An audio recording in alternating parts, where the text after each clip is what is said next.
जय श्री कृष्णा। गीता स्पंद के इस अंक में आपका स्वागत है। और बात चित्त की आने वाली है, तो उसके पहले जो उपनिषदों में कहा गया कि मानव शरीर जो है वो एक रथ की तरह है, और जो इंद्रियां हैं वो घोड़े हैं, और जो बुद्धि है वो सारथी है।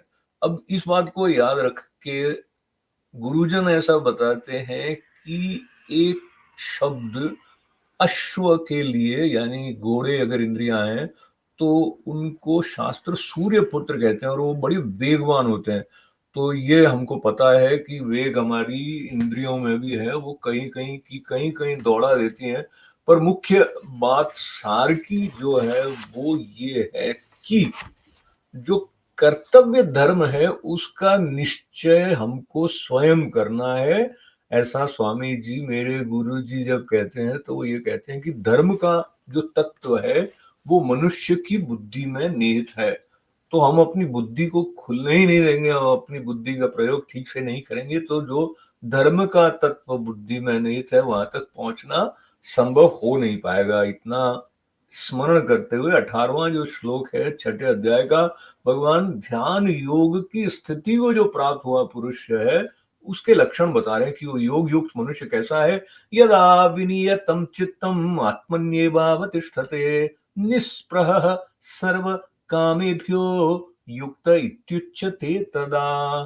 तो कहा कि जिसका चित्त जो है बहुत अच्छी तरह से वश में किया हुआ है। अब वश में किए हुए चित्त का लाभ क्या है, क्यों वश में किया हुआ है? तो बताता है कि वश में कर लिया है, और जिस काल में वो परमात्मा में अच्छी तरह से स्थित हो जाता है।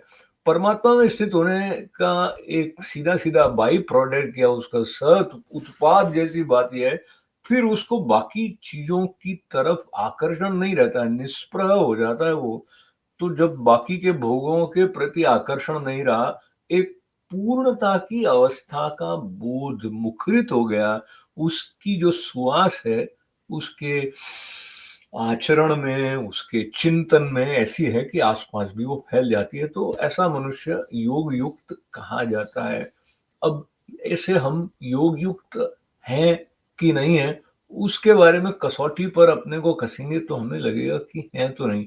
लेकिन फिर भी अगर भगवान की कृपा से हम गीता माता की शरण ले रहे हैं, तो योग युक्त होने की संभावना, या कहीं ना कहीं कुछ कण में हम योग युक्त हैं, ऐसा आश्वासन हमको भगवत वचनों से मिलता है। तो फिर आगे और इस क्रम को उनकी कृपा से जारी रखते हैं, आनंद बढ़ता है जीवन में।